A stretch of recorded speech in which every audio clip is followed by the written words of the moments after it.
write your questions down. Like I said, the volunteers are here the whole time. You can write your questions down. And now I would like to call Yaleen to introduce our next speaker. Thanks.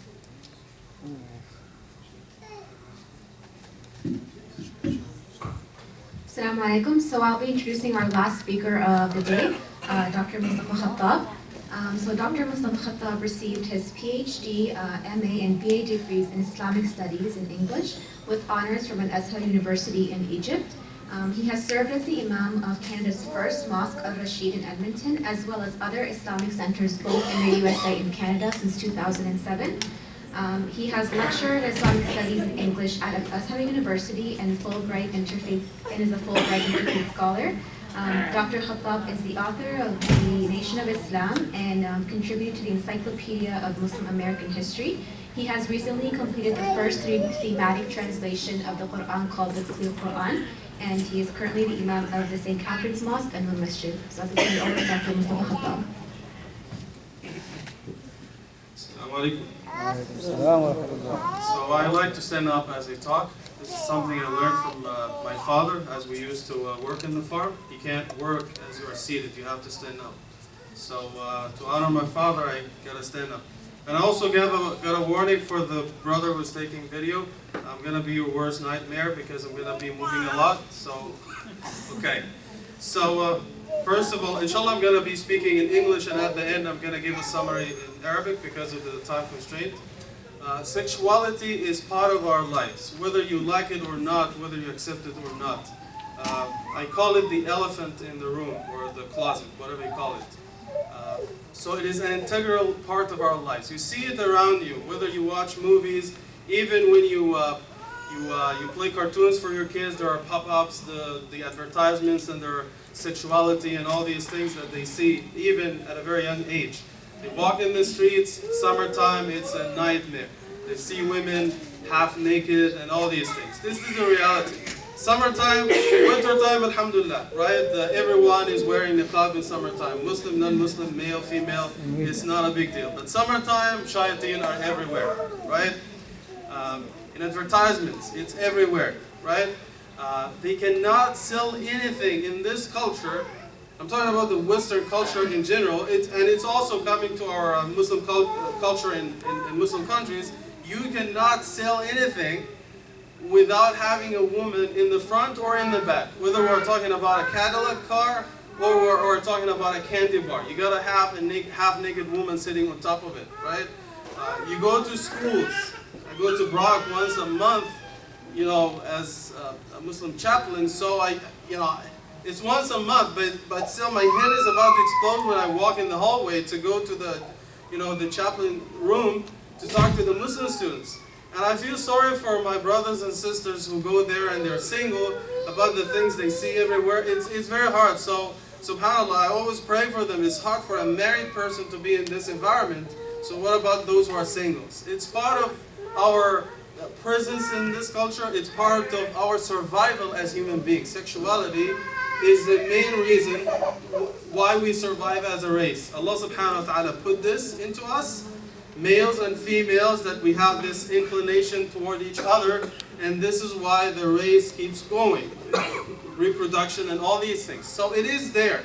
So let's not ignore the fact that sexuality is an integral part of our lives, and it is part of our existence in this world. Kids are very inquisitive. You know this already. They ask about everything. And when they are young, they start asking questions because they are very inquisitive, right? They ask about different things. And one of them, of course, they ask sexual questions, right?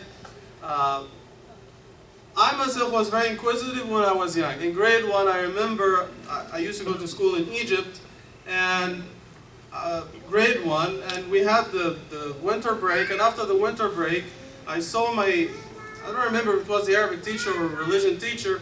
Before the winter break, he didn't have a mustache. After the winter break, he had a mustache. So I spoke to him, I asked him, okay, mashallah, now you have a mustache, what happened? And I can't tell you what happened to me that day. Masah fi al-ard, صح? I was very inquisitive, but he punished me for being inquisitive, right? Because we consider the subject of sexuality or asking mature questions to be taboo, and you're not allowed to ask these questions. طبعا at home, if you are a child and you ask sexual questions or some of these questions, or we know that our kids are very inquisitive, they like to explore, they touch themselves in certain ways, they touch certain organs at certain times, whatever, and of course, our reactions sometimes are not the best reactions. So we have to understand the mentality of the kids and how they think. So for example, one of the questions they ask you as kids, where did we come from? Okay, all of them ask the same question. So our responses are different. We are either aggressive in our response, and this is the kind of answer I would get from my father, rahimahullah, if I ask this question about anything, masturbation, about pregnancy. He will hit you with a shoe. He will hit you anything on his way. You would just get some reaction from him. So this is the offensive reaction. I would assume that my mother would take the evasive reaction. She would say, okay, if I ask her about any of these things, okay, what are the expectations after I get married? What do I do? And all these things. We're talking from a purely Islamic background. You're not asking anything terrible or anything, just basic things. She will either evade the question, okay, would you like to eat biryani? This is the answer I get, okay? Something totally different, to change the topic.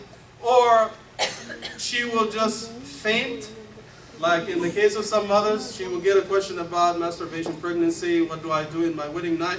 Because our kids, when they get married, or before the wedding day, they ask questions, okay, what do I do? And the parents are not qualified, or they're not willing to share some answers because either they don't have the knowledge or they think it is taboo, they don't like to talk, right? So they will either evade the question or they will just take you to the sheikh because you think now, because you're asking about pregnancy, masturbation, all these things, they think you are possessed. So they take you to the sheikh to do ruqya on you. He lost his mind, right? Some people, as a way of evading the question, they will give you childish answers. So what we're looking at are responsible answers with the hayat, the Islamic hayat, right? So I shared this story, the childish answer that we get from some of the parents. You will laugh at the end, but this is a true story, right? So this kid is like 6, 7 years old. He went to his mom and he said, okay, where did I come from? How did you make me, right? Where did I come from? So she told him the story about the carpet and the sugar. She said, okay, we have a carpet in the living room. I put some sugar at night under the carpet, and in the morning we found you. And I did the same thing for every one of your 5 brothers and sisters. There were 6. So they're inquisitive. They like to try things. So that night, before he went to bed, he got some sugar. He put it under the carpet. In the morning, before his mom woke up, so he lifted the carpet and he found 6 roaches, not kids. So when his mom woke up, he said, okay, what happened? I just, put the sugar as you did, and at night, in the morning, I lifted the carpet and I found 6 roaches. So she said, oh my gosh, do we have roaches in the house? I didn't know that. Why didn't you kill them? Did you kill them? He said, no. She said, why didn't you kill the roaches? He said, how can I kill my own kids? Right? So these are childish answers. We try to evade the question. But from an Islamic point of view, the Quran and the Hadith, both of them deal with the subject of sexuality. It's all over the place. When you read the Quran, the problem is you don't realize this, right? So I'll give you a few examples. It deals with sexuality with adults as well as children. So you read in the Quran, "Nisa'ukum harthun lakum." Your women are like farmland for you. It's a metaphor of fertility and growth. Now remember that the Quran, Allah subhanahu wa ta'ala hayy. Allah has this quality of haya. It's in the hadith. Allah has this quality, haya. So Allah subhanahu wa ta'ala talks about sexual intercourse in the Quran more than 15 times. And Allah never uses the word sexual intercourse, not even once in the Quran. It will either say if you touch your wife, if you are with your wife, if you come close to your wife. This is what Allah uses to talk about sexual intercourse in the Quran. A very, mashallah, very very حياء way, right? Allah subhanahu wa ta'ala talks about being intimate with one's spouse during the night of Ramadan. تمام؟ علم الله أنكم كنتم تختانون أنفسكم في سورة البقرة. تمام؟ ويسألونك عن المحيض. They ask you about menstruation, monthly cycles and periods. This is in the Quran. It talks about pregnancy. It talks about the development of the baby in the womb of the mother. It talks about delivery, weaning of the kids. All of that stuff is in the Quran, but you don't realize it because of the way that Allah subhanahu wa ta'ala talks about the subject in the Quran. In the hadith, we know the hadith of Sulaym, for Sahih Bukhari, when she came to ask the Prophet ﷺ about a wet dream for women. أو تحتلم المرأة حديث معروف. So the Prophet ﷺ gave her the answer. He says, yes, women have also wet dreams just like the men. If they see the liquid, they take a shower, right? كانت عائشة رضي الله عنها تقول يعني نعم النساء نساء الأنصار ما كان يمنعهن الحياء أن يتفقهن في الدين. So Aisha رضي الله عنها used to say that the best women there are the women of Al-Ansar. They still had haya, but they would come to the Prophet ﷺ and ask him all the time and ask him these kind of questions because they wanted to know for themselves and for their children, right? So these are two examples in relation to sexuality for adults in the Quran and also in Hadith. For children, في سورة النور, I'll just give you one example because of the time. Allah subhanahu wa ta'ala says, يا أيها الذين آمنوا ليستأذنكم الذين ملكت أيمانكم والذين لم يبلغوا الحلم منكم 3 مرات. تمام؟ في سورة النور آية 58. So Allah subhanahu wa ta'ala asks for, is talking about permission, children who are underage asking for permission to go into their parents' room, right? So Allah subhanahu wa ta'ala is telling us, let your children know who are underage that before they can come into the room, they have to ask for permission 3 times. Before Fajr and after Isha and in the afternoon when you put off your clothes because it's hot outside and you're getting a little siesta or a nap after Dhuhr, so your kids better knock on the door before they get into the room, the bedroom, right? But when they reach puberty and the bulugh, they have to knock at the door at all times. So the Quran deals with sexuality for kids, and we need to teach them, you're not allowed to come in the room before knocking on the door at these times because, we put off our clothes, بنخفف شوية عشان حر ونايم وكذا. So you're not allowed to see me in this position. السنة في الحديث عن النبي صلى الله عليه وسلم في مسند أبي داود وغيره حديث معروف بتاع علموا أولادكم الصلاة للسبع واضربوهم عليها العشر وفرقوا بينهم في المضاجع. مش الأولاد بس والبنات، يعني ما تخليش البنات يناموا جنب الولاد، لا، حتى بيقولوا العلماء في الشرح الولد ما ينامش جنب ولد والبنت حتى ما تنامش جنب بنت، نفس المشاكل اللي احنا بنتكلم عليها. So the Prophet صلى الله عليه وسلم says, teach your kids to pray. Muslim Abi Dawud, at the age of 7, discipline them at the age of 10 if they don't pray, and put them to sleep on separate beds. So the hadith applies to both boys and girls, and it also applies to boys together and girls together. You don't get 2 boys to sleep together on the same bed and 2 girls to sleep together on the same bed for the same problem. So it applies to both genders, right? So this is also from the hadith of the Prophet ﷺ. So it is there, and we have to deal with all these issues. طبعا, our kids will learn about all these things either through you or someone else, whether you like it or not. So they spend most of the time, as I say, 8 hours a day with al-maghdubi alayhim wal-dallin, right?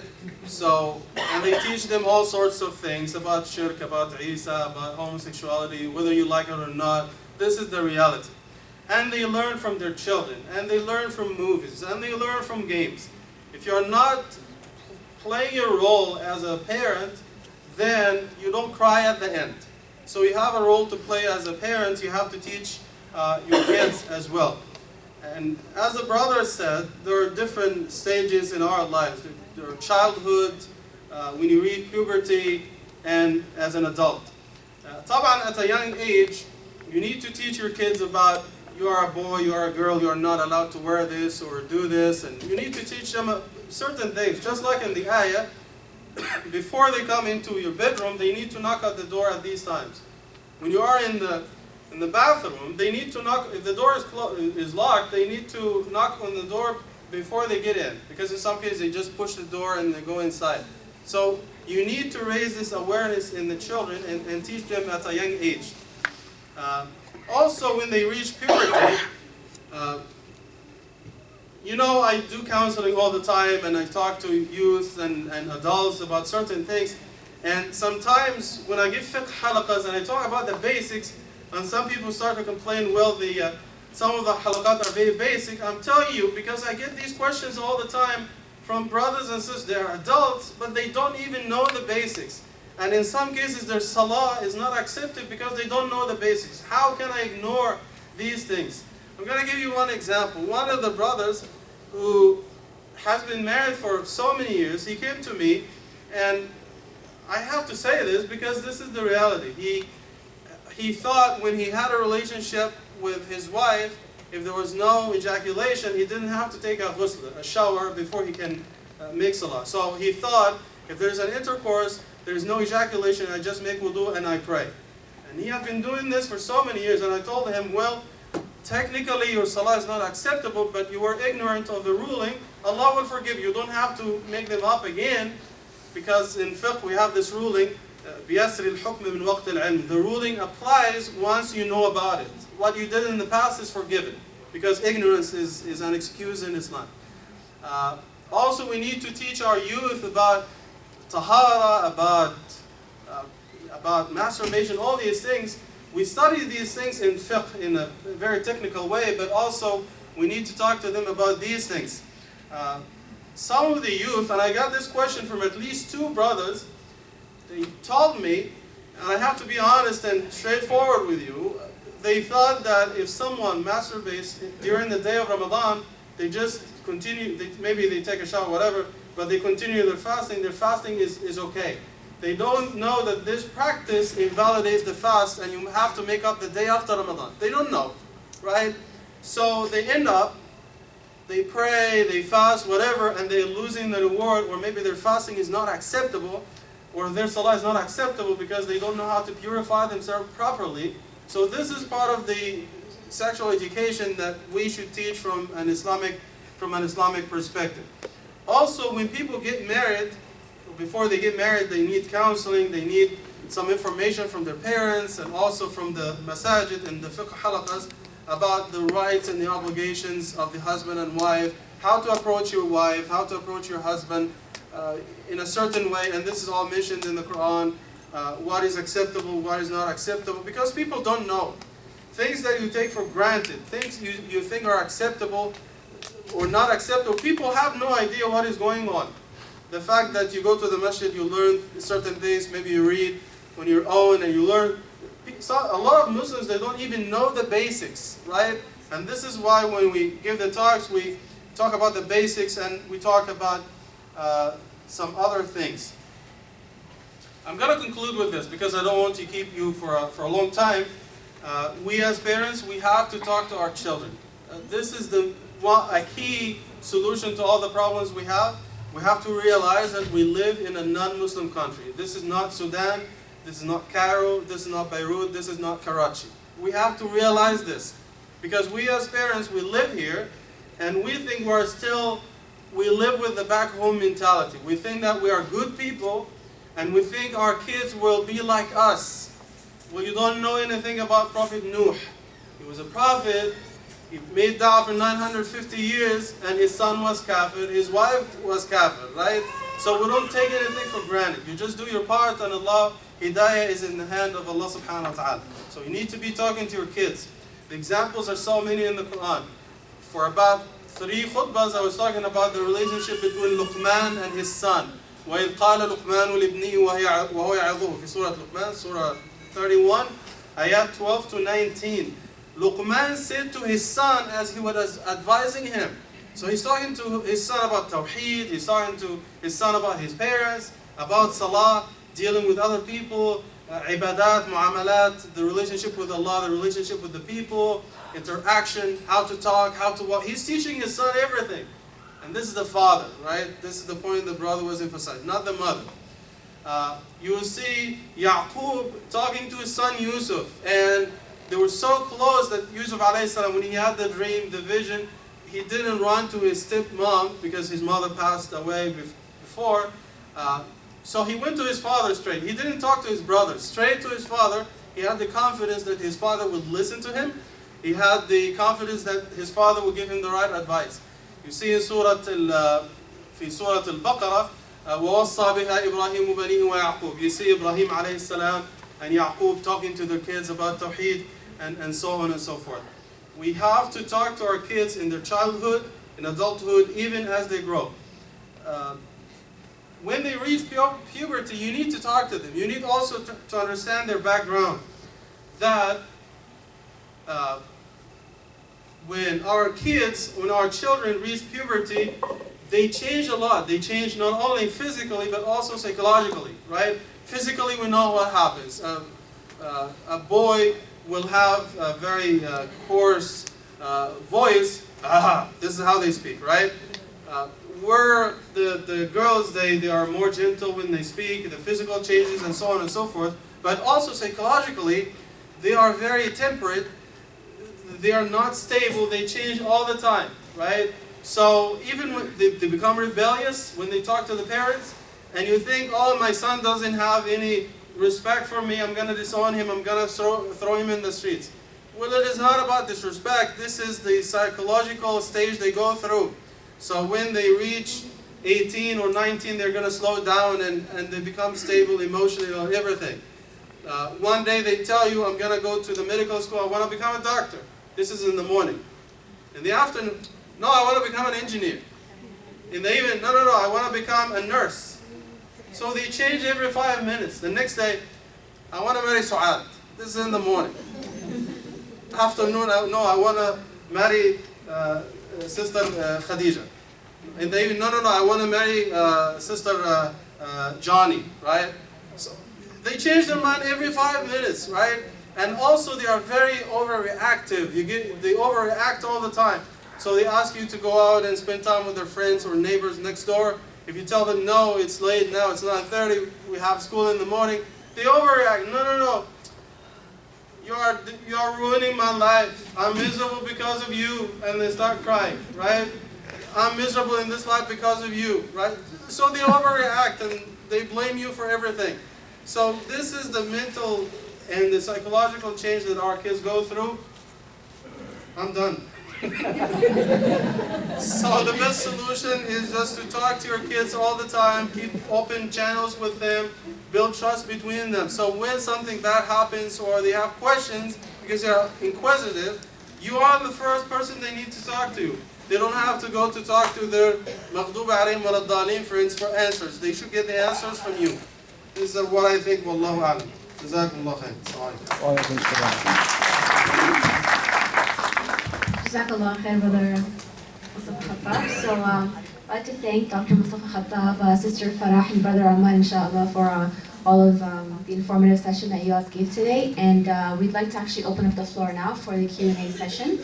So anyone who has questions, feel free to ask live or either through the notes. So أنا أسئلة مفتوحة للجميع.